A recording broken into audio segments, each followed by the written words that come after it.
Oke, kembali bersama Digital Guru untuk pelajaran matematika SMP.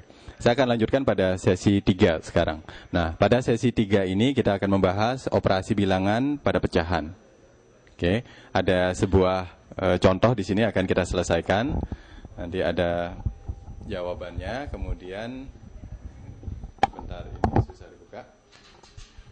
Nanti kita akan belajar bagaimana menjawab atau menyelesaikan dua soal ini, seperti itu. Nah, sebelum saya mulai ke sini, mungkin ada baiknya saya kembali perkenalkan yang namanya pecahan. Itu A misalnya dibagi B, A per B, itu menyebutnya bahwa ini adalah disebut dengan pembilang. Pembilang ini disebut dengan penyebut. Oke, saya rasa semua masih ingat tentang hal ini. Nah, sekarang mari kita selesaikan operasi penjumlahan atau pengurangan pada pecahan ini. Oke. Nah, setiap operasi penjumlahan atau pengurangan di dalam pecahan, yang penting diperhatikan adalah kita perlu menyamakan penyebutnya. Jadi posisi B ini harus sama dulu.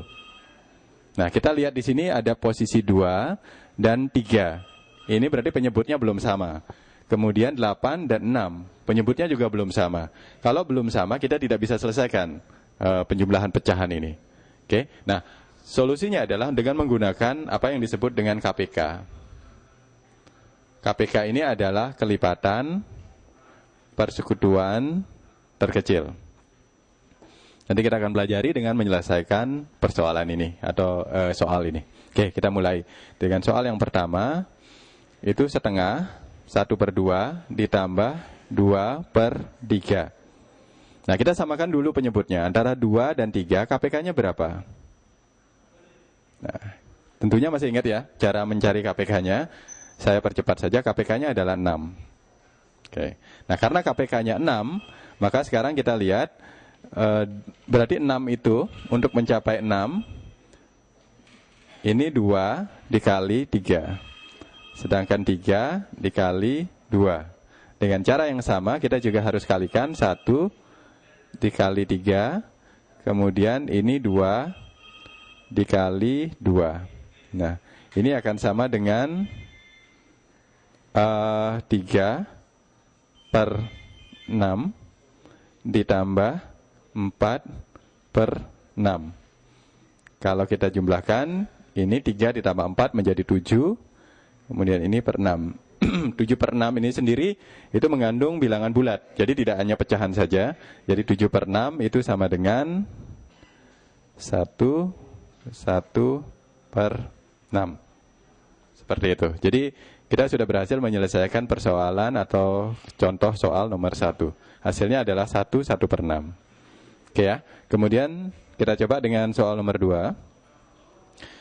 Ini pengurangan. Kalau ini penjumlahan, yang soal kedua ini tentang pengurangan. Jadi 7 per 8 dikurangi 5 per 6. Oke, caranya juga sama. Kita cari dulu KPK-nya. Jadi penyebutnya ini kan belum sama. Yang satunya 8, yang satunya 6. Kita cari KPK-nya. KPK dari 8 dan 6. Nah, KPK dari 8 dan 6 itu sudah kita pelajari pada pelajaran sebelumnya. Jadi kalau 8 dikalikan 2 misalnya, maka dia akan jadi 16. 16 itu tidak habis dibagi 6. Kalau 8 dikalikan 3 jadinya berapa? 24 ya. Nah, 24 kalau dibagi 6 bisa. Nah, itulah KPK-nya. KPK-nya berarti 24. Jadi 24, 8 ini tinggal dikalikan 3 jadi 24. Kalau 6 itu dikalikan 4 jadinya 24. Inilah KPK-nya. Oke, jadinya akan begini. Dikurang. Berarti 8 dikali 3 sama dengan 24. Kemudian 6 dikali 4 juga sama dengan 24. Nah, ini 7. Kita harus kalikan juga dengan 3. 6 kita harus, ini 5. Kita kalikan juga dengan 4. Nah, mari kita hitung. Ini 21 berbanding atau dibagi 24. Ini dikurangkan dengan 20 per 24. Nah, hasilnya 21 dikurangi 20 itu sama dengan 1 per 24. Oke. Dengan cara yang seperti ini, adik-adik bisa ulangi nanti di rumah dengan berbagai soal yang lain.